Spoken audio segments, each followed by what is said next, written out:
அனைவருக்கும் இனிய ஆங்கில புத்தாண்டு நல்வாழ்த்துக்கள். உங்களுக்கும் ஆங்கில புத்தாண்டு நல்வாழ்த்துக்கள். நன்றி. எல்லாம் மற்றெல்லாம் சொல்ல மாட்டேங்கிறேன், நீங்கள் ஒருத்தர் சொல்லுங்க.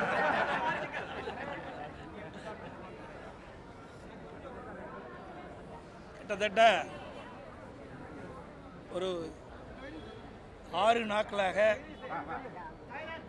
அண்ணா பல்கலைக்கழகத்தில் படிக்கின்ற மாணவி பாலியல் வன்கொடுமைக்கு ஆளாக்கப்பட்ட செய்தி தமிழகம் முழுவதும், ஏன் இந்திய அளவில் பேசப்படுகிற ஒரு செய்தியாக இருக்கின்றது. மிகுந்த அதிர்ச்சிக்குள்ளாகின்ற செய்தி. இன்றைக்கு மாநிலம் முழுவதும் இந்த செய்தி காட்டு தீ போல் பரவி இருக்கின்றன. அது மட்டுமல்ல, உயர்நீதிமன்றமே இந்த வழக்கை விசாரித்து ஒரு தீர்ப்பை வழங்கியிருக்குது. அனைத்து இந்திய அண்ணா திராவிட முன்னேற்ற கழகத்தினுடைய பெண் வழக்கறிஞர் ஆர் வரலட்சுமி என்பவர் உயர்நீதிமன்றத்தில் ஒரு கடிதத்தை வழங்குகின்றார். உயர்நீதிமன்ற நீதிபதியத்தில் தானாக முன்வந்து இந்த வழக்கை நடத்த வேண்டும் என்று. ஆனால் நீதி அரசர் அவர்கள் இதற்கு தலைமை நீதிபதியிடம் அனுமதி வாங்க வேண்டிய சூழ்நிலை இருக்கிறது என்று தெரிவித்தவுடன் பெண் வழக்கினர் ஆர் சரஸ்வதி அவர்கள் உடனடியாக ரிட் மனு உயர்நீதிமன்றத்தில் தாக்கல் செய்யப்படுகின்றார். அந்த ரிட் மனு வழக்கை எடுத்துக்கொண்டு நீதியரசர் விசாரித்து ஒரு தீர்ப்பை வழங்கியிருக்கின்றார். அந்த தீர்ப்பில் 3 உயர் பெண் போலீஸ் அதிகாரிகள் இந்த வழக்கை விசாரித்து உரிய நடவடிக்கை எடுக்க வேண்டும் என்று தீர்ப்பளித்திருக்கின்றார். அதற்கு முன்பாக பல்வேறு முரண்பட்ட கருத்துக்கள் பத்திரிகையிலே ஊடகத்தில் செய்திகள் வந்தவண்ணம் இருக்கின்றன. பாலியல் வன்கொடுமைக்கு ஆளாகப்பட்ட பெண் கொடுக்கப்பட்ட புகார் இன்றைக்கு ஊடகத்தின் வாயிலாக, பத்திரிகையின் வாயிலாக வெளியே வந்தது எப்படி? இது ஒரு தவறான முன்னுதாரணமாகிவிட்டது. ஆகவே சட்டத்துக்கு புறம்பாக இது உள்ளது. எந்த ஒரு எஃப்ஐஆரும் வெளியிடக்கூடாது என்பது சட்டத்தினுடைய அம்சம். இருந்தாலும் இந்த பெண் பாலியல் வன்கொடுமைக்கு ஆளாகப்பட்ட பெண் கொடுக்கப்பட்ட அந்த புகார் எஃப்ஐஆர் வெளியிலே கசிந்து விட்டது. வெளியிலே செய்தி பரவலாக வந்துவிட்டன. அதில் வந்த செய்திகள் எல்லாத்துக்குமே நாடு பூரா வந்துடுது, எல்லாருமே பேசிட்டு இருக்கிறாங்க. அந்த செய்தியில் அந்த பெண் சொல்கிறாங்க, அந்த சார் கூட கொஞ்ச நேரம் இரு அப்படின்னு சொல்கிறதாக செய்திகள். அந்த சார் யார் அந்த சார்? மக்கள் கேட்கின்றார். ஏன்னா குற்றவாளி தப்பிக்கக்கூடாது என்ற அடிப்படையில் தான் அனைத்து இந்திய அண்ணா திராவிட முன்னேற்ற கழகம் இந்த போராட்டத்தை முன்னிருந்து நடத்தி கொண்டிருக்கின்றது. அனைத்து இந்திய அண்ணா திராவிட முன்னேற்ற கழகத்துடைய நோக்கம் உண்மை குற்றவாளி தண்டிக்கப்பட வேண்டும். யார் அந்த சார்? அதற்கு இன்னும் காவல்துறையிடம் பதிவு இல்லை. இதே உயர் காவல்துறை அதிகாரி சொல்கிறார், 100 எங்களுக்கு ஃபோன் வந்தது. அந்த புகாரின் அடிப்படையிலே அண்ணா பல்கலைக்கழகத்துக்கு செல்கிறோம். அந்த பாலியல் ஆளாக்கப்பட்ட பெண்ணும் அங்கே இருக்கிற போஸ்ட் குழுவில் இடம்பெற்றிருக்கிற ஒரு பேராசிரியரும் சேர்ந்து இந்த புகாரை அளிக்கின்றார்கள் அப்படி என்று காவல்துறையுடைய ஆணையாளர் சொல்கிறார். அடுத்த நாள்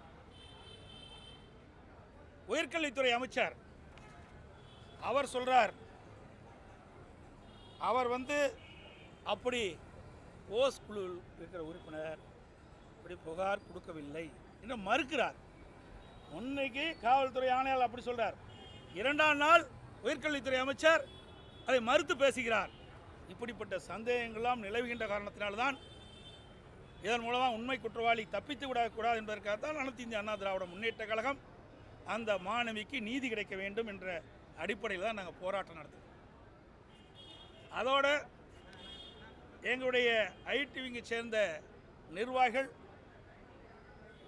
மக்களுக்கு விழிப்புணர்வு ஏற்படுத்த வேண்டும், உண்மை குற்றவாளி நாட்டுக்கு அடையாளம் காட்ட வேண்டும் என்ற அடிப்படையில் யார் அந்த சார் என்ற பதாகை ஏந்தி மக்களிடத்திலே அந்த விழிப்புணர்வை ஏற்படுத்தினார். அவர்கள் மீது பல்வேறு செக்ஷனில் வழக்கு போட்டிருக்கிறாங்க. இது கண்டிக்கத்தக்கது. இதில் என்ன தவறு இருக்கின்றது? யார் பேரையும் குறிப்பிடவில்லை. ஆனால் காவல்துறை ஆணையால் ஒருவர் தான் இதில் சம்பந்தப்பட்டவர் என்று அவர் குற்றம் சொல்கிறார், தகவல் தெரிவிக்கின்றார். ஆனால் பாதிக்கப்பட்ட பெண்ணுடைய செய்தியிலிருந்து வெளிவருவது மற்றும் ஒருவர் இருந்ததாக அந்த செய்திகள் தெரிவிக்கின்றன. அப்படி இருக்கின்ற பொழுது யார் அந்த சார், அதை கண்டுபிடிக்க வேண்டும் என்பதுதான் எங்களுடைய நிலைப்பாடு. அது மட்டும் இல்லை, நேற்றைய தினம் போய் முதலமைச்சர் திரு ஸ்டாலின் அவர்கள் கன்னியாகுமரிக்கு சென்று இந்த கண்ணாடி இலை பாலத்தை திறந்து வச்சிருக்கிறார். அது அவர் கொண்டு வந்தது இல்லை. அதிமுக ஆட்சி இருக்கின்ற பொழுது, அம்மாவுடைய அரசு இருக்கின்ற பொழுது, நான் முதலமைச்சர் இருந்த காலத்தில் முதலமைச்சர் இருந்த காலத்தில் கொண்டு வரப்பட்ட திட்டம். 2018 அப்பொழுது மத்திய அமைச்சர் கப்பல் போக்குவரத்துறை அமைச்சர் நிதின் கட்காரி அவர்கள் இருந்தார். தரவழி போக்குவரத்துறை அமைச்சர் நிதின் கட்காரி கப்பல் போக்குவரத்துறை அமைச்சராக இருந்த பொழுது டெல்லியில் கூட்டம் நடத்தினாங்க. அப்போ இதை தெரிவித்தேன். அங்கே சுற்றுலா பயணிகள் அதிகமாக வந்து செல்லக்கூடிய பகுதி. ஆகவே ஐயன் திருவள்ளுவர்லையும் அங்கே இருக்கிற விவேகானந்த பாறை இணைக்கின்ற வரையில் ஒரு பாலத்தை அமைத்து கொடுக்க வேண்டும் என்று கோரிக்கை வச்ச அந்த கோரிக்கை அவர் ஏற்றார். அந்த திட்டத்தை சாகர்மாலா திட்டத்தின் அடிப்படையில் அந்த திட்டத்தை எடுத்து மாநில அரசு பாதிப்பணும், மத்திய அரசு பாதிப்பணும் என்று அந்த திட்டம் வகுக்கப்பட்டது. அதுக்கு பிறகு அவர் மாற்றப்பட்டார். அந்த கப்பல் போக்குவரத்துறை அமைச்சரை அவர்கள் மாறு செஞ்சுட்டாங்க. அதுக்கு பிறகு மத்திய கப்பல் துறை போக்குவரத்துறை அமைச்சராக வந்தவர் திரு மன்சுக் மாண்டவியா என்ற கப்பல் போக்குவரத்துறை அமைச்சராக வந்தார். அவர் சென்னைக்கு வந்த பொழுது நேரடியாக தலைமைச் செயலர் என்னை சந்தித்தார். அப்பொழுது நான் கோரிக்கை வச்சேன். ஏற்கனவே அனைத்து இந்திய அண்ணா திராவிட முன்னேற்ற கழகத்தின் சார்பாக அப்பொழுது மத்திய கப்பல் போக்குவரத்துறை அமைச்சர் நிதின் கட்காரியிடம் இந்த கோரிக்கை வச்சேன். இதை நிறைவேற்றி கொடுன்னு சொன்னோன்னே உடனடியாக 3 நாள் அந்த திட்டத்துக்கு அனுமதி கொடுத்தார். அப்பொழுது அதிமுக ஆட்சி இருக்கும் பொழுது சுற்றுச்சூழல் தடையில்லா சான்று நாங்கள் பெறப்பட்டோம். அதுக்கு பிறகு 2020 கொரோனா காலமாக இருந்த காரணத்தால் அந்த பணி அப்படியே தடைபட்டு விட்டது. அதற்கு பிறகு வந்த இந்த ஸ்டாலின் மாடல் அரசாங்கம் இப்போ டெண்டர் விட்டு அந்த பணி செஞ்சுருக்குது. கொண்டு வந்தது அனைத்து இந்திய அண்ணா திராவிட முன்னேற்ற கழக ஆட்சியில் என்பதையும் நேரத்தில் தெரிவிக்க விரும்புகின்றேன். அதே போல் நான் இன்றைக்கி தகவல் சொன்னேன். நீங்கள் பார்த்தீங்கன்னா புதுக்கோட்டை மாவட்டத்தில் ஆவுடையார் கோயிலில் ஒரு பெண் நர்ஸுக்கு பாலியல் வன்கொடுமை, அதாவது தன்னுடைய அந்தரங்க படத்தை காட்டி அவர்களை மிரட்டி பணம் பறிப்பதற்காக முயற்சி செஞ்சார் திராவிட முன்னேற்ற கழகத்தைச் சேர்ந்த ஒருவர். அது குறித்து புதுக்கோட்டை மாவட்ட காவல்துறை கண்பார்வையிடம் புகார் கொடுக்கிறார். அவர் அங்கே இருக்கின்ற டிஎஸ்பிக்கு, அறந்தாங்கி இருக்க டிஎஸ்பிக்கு பரிந்துரை செய்கிறார். இன்னும் இது வரைக்கும் எஃப்ஐஆர் பதிவு செய்யும். ஆக இந்த ஆட்சியில் பாலியல் வன்கொடுமை நடைபெறுகின்றது, சர்வசாதாரணமாக இருக்குது. பெண்களுக்கு பாதுகாப்பு இல்லை. அப்படியே பாலியல் வன்கொடுமைக்கு ஆளாக்கப்பட்ட பெண்கள் காவல் நிலையத்திற்கு சென்று புகார் கொடுத்தாலும் காவலர்கள் பதிவு செய்வதில்லை. இப்படிப்பட்ட நிலைமை தான் தமிழகத்தில் நிலவி கொண்டிருக்கின்றதை நேரத்தில் தெரிவிக்கிறேன். சார், இந்த யார் அந்த சார்னு சொல்லி நீங்கள் கண்டினியூஸாக இந்த லாஸ்ட் ஒரு 60 டேஸாக கேட்டுட்டு இருக்கீங்க. பட் போலீஸ் சைடில் என்ன சொல்கிறாங்கன்னா அப்படி ஒன்று நடக்கவே இல்லை. ஏன்னா அந்த பொண்ணை அவர் மிரட்டும் போது ஃப்ளைட் மோடில் இருந்து அப்படின்னு சொல்லி போலீஸ் சைட்லேருந்து ரியாக்ட் பண்ணுறாங்க. இது நீங்கள் எப்படி பார்க்குறீங்க? இது யார் புகார் கொடுத்தது? பெண் தானே புகார் கொடுத்தாங்க. அந்த புகாரில் தெரிவிச்சிருக்கிறாங்கல்ல, அதைத்தானே விசாரிக்க வேணும். நீ விசாரிக்காதையே ஒருவர் தான் அங்கே இருந்தார் என்று சொல்கின்ற பொழுதுதான் சந்தேகம் ஏற்படுது. அந்த சந்தேகத்தை போக்க வேண்டும், உண்மை குற்றவாளியை கண்டுபிடித்து தண்டிக்க வேண்டும் என்பதுதான் எங்களுடைய கோரிக்கை. உயர்கல்வித்துறை அமைச்சர் இல்லாத ஒரு சாரை இவங்க உருவாக்குறாங்க, இவங்க கேட்டு ஆர்ப்பாட்டம் நடத்திட்டு இருக்காங்க, அரசியல் ஆதாயம் தேட பார்க்குறாங்கன்னு ஒரு புகார் வச்சிருக்காங்க. புகார் கொடுத்தது யாருங்க? நாங்களே அதிமுக புகார் கொடுத்தோம். பாதிக்கப்பட்ட பெண் தான் புகார் கொடுத்தாங்க. அந்த பாதிக்கப்பட்ட பெண் கொடுத்த புகாரில் தான் இது இடம்பெற்றிருக்குது. அப்படின்னா அமைச்சர் யாரையும் காப்பாற்றுறதுக்காக இதை பேசிகிட்டு இருக்கார். அதனால தான் இந்த போராட்டமே வலுத்துட்டு இருக்குது. ஏதோ தங்களுக்கு வேண்டியப்பட்ட ஒருவரை காப்பாற்றுவதற்காக இத்தனை அமைச்சர்களும் குரல் கொடுத்துட்டு இருக்கிறாங்க. இன்றைக்கி பார்த்தீங்கன்னா இந்த உயர்கல்வித்துறை அமைச்சர் கொடுக்குறாரு, சட்டத்துறை அமைச்சர் அப்புறம் பேசுகிறாரு, அதுக்குப்பட்ட பிறகு சமூகத்துறை கீதா ஜீவன் பேசுகிறாரு. இவ்வளவு பேர் பேசுறதுக்கு என்ன காரணம்? யாரோ ஒருவர், இவர்களுக்கு வேண்டியப்பட்ட ஒருவர் இதில் சம்பந்தப்பட்டதாக பரவலான செய்தி இருக்கின்ற காரணத்தினால தான் இன்றைக்கு இவ்வளவு அமைச்சர்களும் இதுக்கு வரிஞ்சு கட்டிக்கிட்டு பேசுகிறாங்க. இன்னொன்று சொல்கிறேன், பொள்ளாச்சி பாலியலுங்கிறாங்க. பொள்ளாச்சி பாலியல் நடைபெற்றவுடன் சிபிஐக்கு நான் ஹேண்ட் ஓவர் பண்ணேன். சிபிஐ விசாரிக்க வேணும்னு உத்தரவு போட்டேன். நீங்கள் என்ன பண்ணுறீங்க? மாநில அரசாங்கம் பாலியல் வன்கொடுமைக்கு ஆளான பெண்ணுக்கு நீதி கிடைப்பதில்லை. அந்த பாலியல் இன்றைக்கி வந்து அண்ணா நகரில் ஒரு சிறுமி பாதிக்கப்பட்டாங்க. உதாரணத்துக்கு சொல்கிறேன், அந்த சிறுமி காவல் நிலையத்துக்கு போய் அண்ணா நகர் அனைத்து மகளிர் காவல் நிலையத்துக்கு புகார் கொடுக்குறாங்க. மெத்தனை போக்கள் இருக்கிறாங்க. அப்புறம் வேறொரு காவல் நிலையத்தில் அதை வந்து மாற்றுறாங்க. இதையெல்லாம் செய்தி வெளி வந்த பிறகு உயர்நீதிமன்றம் தானாக முன் வந்து அந்த வழக்கை எடுத்து சிபிஐக்கு இந்த வழக்கு விசாரிக்கிறேங்கிறாங்க. அப்படி சிபிஐக்கு விசாரிக்கின்ற அந்த வழக்கை ஏன் இந்த அரசாங்கம் உச்சநீதிமன்றத்தில் மேல்முறையீடு செய்கிறீங்க? சிபிஐ விசாரிக்கலாம்ல. அடியில் கனமளம் இருந்தாலும் வழியில் பயம், உங்களுக்கு தான் எந்த வித தடங்களும் இல்லையா? யாரை காப்பாற்றுறதுக்காக உச்சநீதிமன்றத்தில் மேல்முறையீடு செஞ்சீங்க? இப்படிப்பட்ட சம்பவமெல்லாம் இந்த ஆட்சியில் நடைபெற்று கொண்டிருக்கின்றது. பெண்களுக்கு பாதுகாப்பு கிடையாது, சிறுமிகளுக்கு பாதுகாப்பு கிடையாது, மாணவிகளுக்கு பாதுகாப்பு கிடையாது, பெண்களுக்கு பாதுகாப்பு, ஒட்டுமொத்தமாக தமிழ்நாட்டு மக்களுக்கு பாதுகாப்பு இல்லை.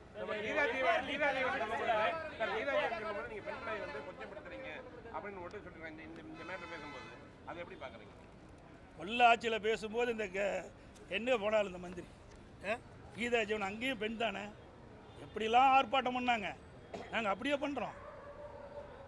இன்றைக்கு பாதிக்கப்பட்ட பெண் கொடுக்கப்பட்ட புகார் செய்தியில் வெளியில் லீக்கேஜ் ஆகிட்டுது. அதில் இருக்கிற தகவல் அடிப்படையில் தான் நாங்கள் கேட்குறோம் யார் அந்த சார் என்று. ஏன் இவ்வளோ பயம் உங்களுக்கு? யாரை காப்பாற்றுவதற்காக இந்த அரசாங்கம் இவ்வளவு முயற்சி செய்யுது, காவல்துறை இவ்வளவு முயற்சி செய்யுது. நிச்சயமாக அனைத்து இந்திய அண்ணா திராவிட முன்னேற்றங்கள் ஆட்சிக்கு வரும். அப்பொழுது இதற்கெல்லாம் தீர்வு காணப்படும். எதிர்க்கட்சிகள் எல்லாருமே இப்போ போராட்டத்தை வந்து கையில் எடுத்துட்டாங்க. எல்லா கட்சியுமே இதை கண்டித்து வந்து போராட்டம் நடத்திட்டு இருக்காங்க. போராட்டத்தில் ஈடுபடக்கூடிய எல்லாருமே வந்து வலுக்கட்டாயமாக காவல்துறை கைது பண்ணிட்டே இருக்கிறாங்க. இந்த செயல்பாடு எப்படி பார்க்குறீங்க? இல்லைப்பா, இன்னொரு இருக்கு பாரு, திருவாரூரில் நேற்றைய தினம் நீங்கள் பார்த்தீங்கன்னா திருவாரூரில் நேற்றைய தினம் ஆர்ப்பாட்டம் அதான் பத்திரிகையில் வந்திருக்குது.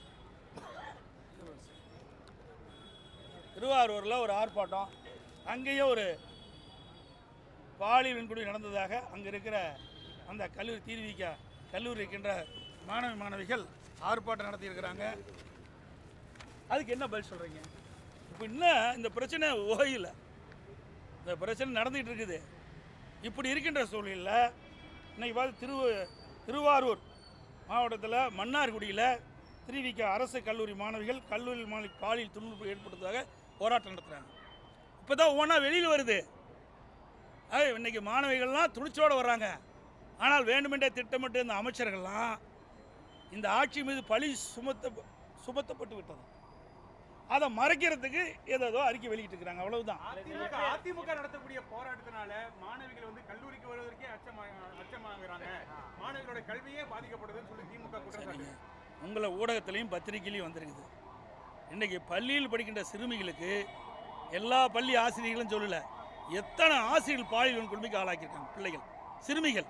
அப்பெல்லாம் இந்த மந்திரி எங்கே போனாங்க? ஏன் தடுக்க தவறிடுறாங்க?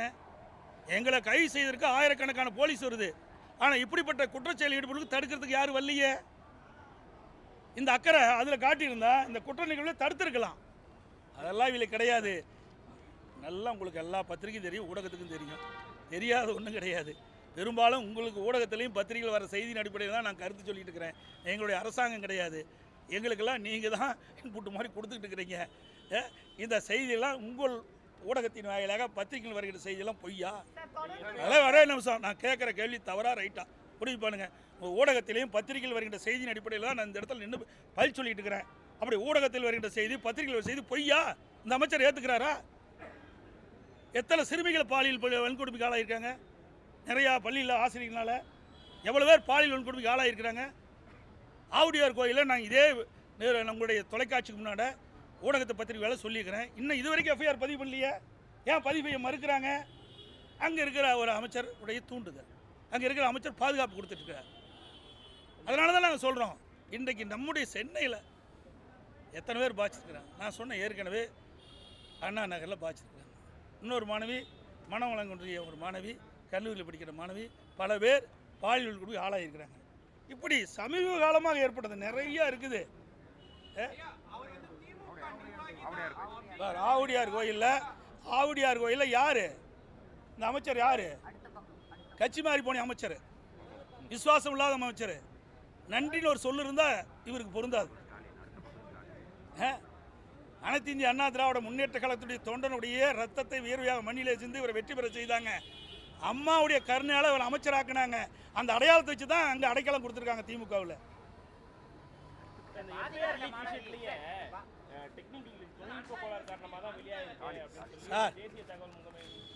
அதாவது நீங்கள் எஃப்ஐஆர் லீக்கேஜ் ஆனது தவறுன்னு சொல்கிறோம், அது ஒரு பக்கம் இருக்கட்டும். அதில் லீக்கேஜ் ஆனதில் வச்சு தான் நாம் அந்த செய்தி சொல்கிறோம். அந்த மாணவி கொடுக்கப்பட்ட புகாரில் இது இடம்பெற்றிருக்குதா இல்லையா? யார் அந்த சார் இடம்பெற்றிருக்குதா இல்லையா? இன்னொரு இருப்பதாக தெரியுதுல்ல, ஊடகத்தின் பத்திரிகையில் நீங்கள் தான் வெளியிட்டிருக்கிறீங்க அந்த செய்தியை. அப்படி வந்த செய்தியை ஏன் நீங்கள் மறைக்கிறீங்க? அதே எங்களுடைய கேள்வி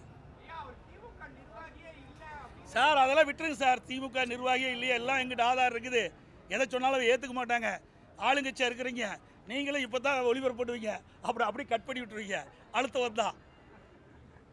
நாட்டு மக்களுக்கு உண்மை தெரியுங்க, நாட்டு மக்களுக்கு உண்மை தெரியும். அதுவும் இன்றைக்கு அவர் ஏற்கனவே பல குற்றச்செயலில் ஈடுபட்டவர், பல வழக்குகள் பதிவு செய்யப்பட்டிருக்கின்றன.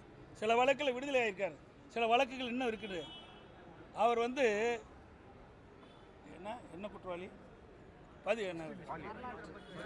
சரித்திர பதிவேடு குற்றவாளி, சரித்திர பதிவேடு குற்றவாளி. அவரை கண்காணிக்க வேணுமா வேண்டாமா? சரித்திர பதிவேடு குற்றவாளின்னு இருக்கின்ற ஒருவர் சர்வசாதாரண பல ஆண்டுகளாக அந்த அண்ணா பல்கலை வளாகத்தில் சுற்றி திரிந்தான்னு சொன்னால் சட்ட ஒழுங்கு எங்கே காக்கப்படுறாங்க? சிசிடிவி கேமரா இருக்குது, எங்கேங்கிறாங்க. அது பெரிய கல்லூரி, இன்றைக்கு தமிழகத்துக்கு ஒரு அடையாளமான ஒரு கல்லூரி. அந்த கல்லூரி பயின்றவர்கள் பல விஞ்ஞானிகளாக இருக்கிறாங்க. இன்றைக்கு ஒரு முதன்மை பொறுப்பு இருக்கிறாங்க. நம்ம நாட்டில் மட்டும் இல்லை, வெளிநாட்டில் இருக்கிறாங்க. அப்படிப்பட்ட கல்லூரியிலேயே இன்றைக்கு சிசிடிவி கேமரா இயங்கலை. அப்படி சிசிடிவி கேமரா இயங்காத போது எப்படி இந்த உண்மை குற்றவாளியை கண்டுபிடிக்க முடியும்? இவர்களே உண்மையை சொல்ல மாட்டேங்கிறாங்க, இவர்களே உண்மை மறைக்கிறாங்க. இன்னொன்று, சிசிடிவி கேமராவும் அதில் வந்து சுமார் 70 கேமராவில் 57 தான் இயங்குதா சொல்கிறாங்க. அப்புறம் இப்போ இன்னும் உங்கள் பத்திரிகையில் பார்த்து இன்னும் அதிகமாக இருக்குது சொல்கிறாங்க. அதையும் உண்மையாக மறைக்கிறாங்க.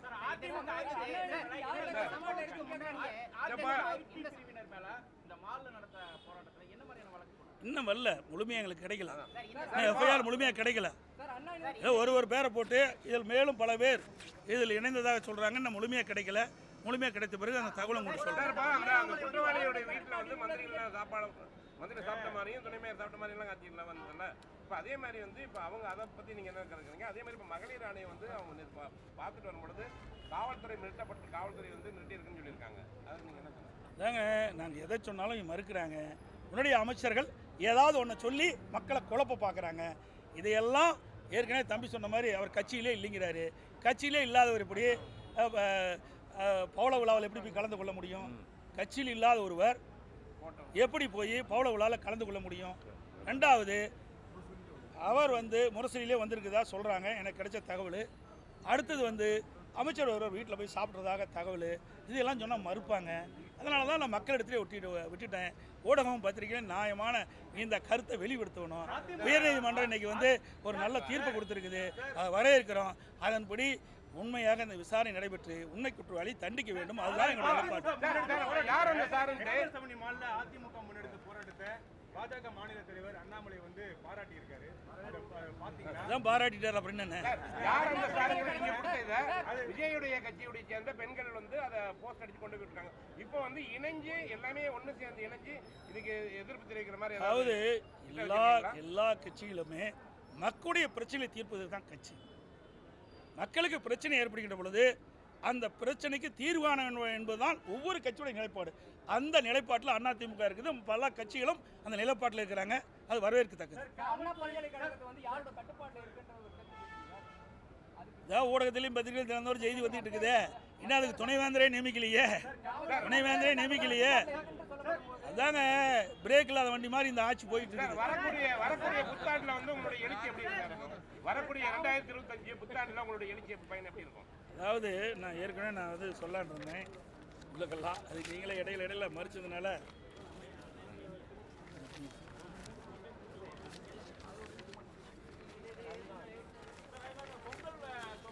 நிமிஷம்.